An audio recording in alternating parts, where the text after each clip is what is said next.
You're listening to A Chapter a Day, a daily podcast. The Bible comes alive as we read a chapter out loud each day. Hello, welcome to A Chapter a Day with Connie.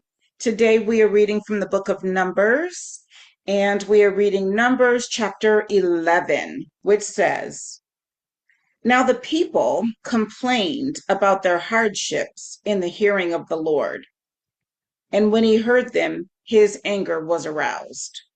Then fire from the Lord burned among them and consumed some of the outskirts of the camp. When the people cried out to Moses, he prayed to the Lord, and the fire died down. So that place was called Taberah, because fire from the Lord had burned among them.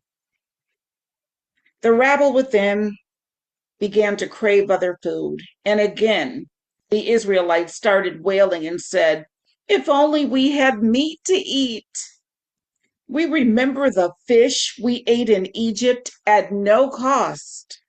Also the cucumbers, melons, leeks, onions, and garlic. But now we have lost our appetite. We never see anything but this manna. The manna was like coriander seed and looked like resin. The people went around gathering it and then ground it in a hand mill or crushed it in a mortar. They cooked it in a pot or made it into cakes, and it tasted like something made with olive oil. When the dew settled on the camp at night, the manna also came down.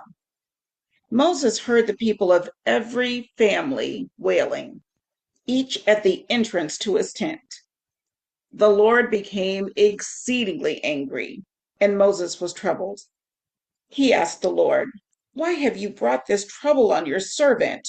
What have I done to displease you that you put the burden of all these people on me? Did I conceive all these people? Did I give them birth? Why did you tell me to carry them in my arms as a nurse carries an infant to the land you promised on oath to their forefathers? Everybody complaining. Where can I get meat for all these people? They keep wailing to me, Give us meat to eat. I cannot carry all these people by myself. The burden is too heavy for me. If this is how you are going to treat me, put me to death right now. If I have found favor in your eyes, and do not let me face my own ruin. The Lord said to Moses, Bring me 70 of Israel's elders who are known to you as leaders and officials among the people. Have them come to the tent of meeting, that they may stand there with you. I will come down and speak with you there, and I will take of the Spirit that is on you and put the Spirit on them. They will help you carry the burden of the people so that you will not have to carry it alone. Tell the people, Consecrate yourselves in preparation for tomorrow when you will eat meat. The Lord heard you when you wailed. If only we had meat to eat. We were better off in Egypt. Now the Lord will give you meat, and you will eat it.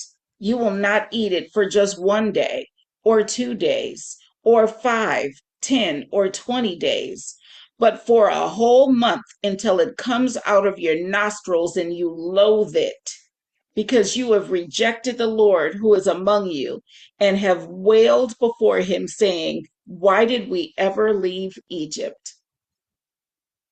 But Moses said, Here I am among 600,000 men on foot, and you say, I will give them meat to eat for a whole month. Would they have enough if flocks and herds were slaughtered for them? Would they have enough if all the fish in the sea were caught for them? The Lord answered Moses, Is the Lord's arm too short? You will now see whether or not what I say will come true for you. So Moses went out and told the people what the Lord had said. He brought together 70 of their elders and had them stand around the tent. Then the Lord came down in the cloud and spoke with him. And he took of the Spirit that was on him and put the Spirit on the 70 elders. When the Spirit rested on them, they prophesied, but they did not do so again.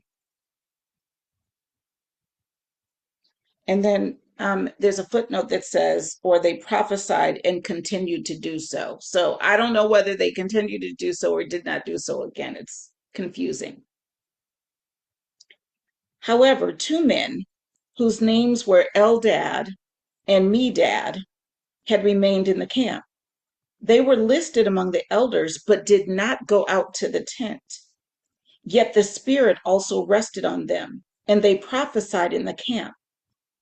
A young man ran and told Moses, Eldad and Medad are prophesying in the camp.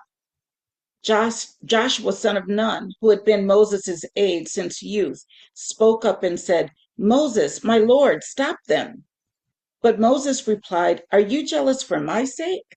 I wish that all the Lord's people were prophets, and that the Lord would put his Spirit on them. Then Moses and the elders of Israel returned to the camp. Now a wind went out from the Lord and drove quail in from the sea.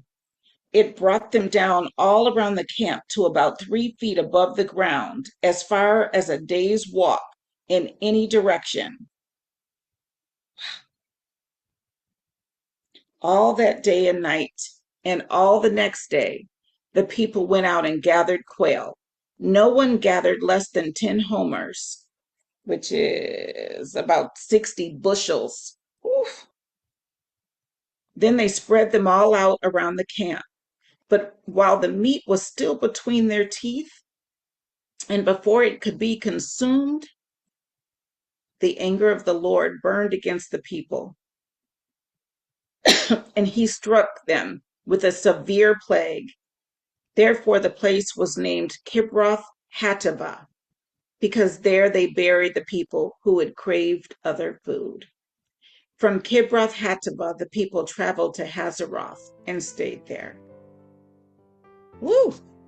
Numbers 11 was rough. People complaining. Good grief.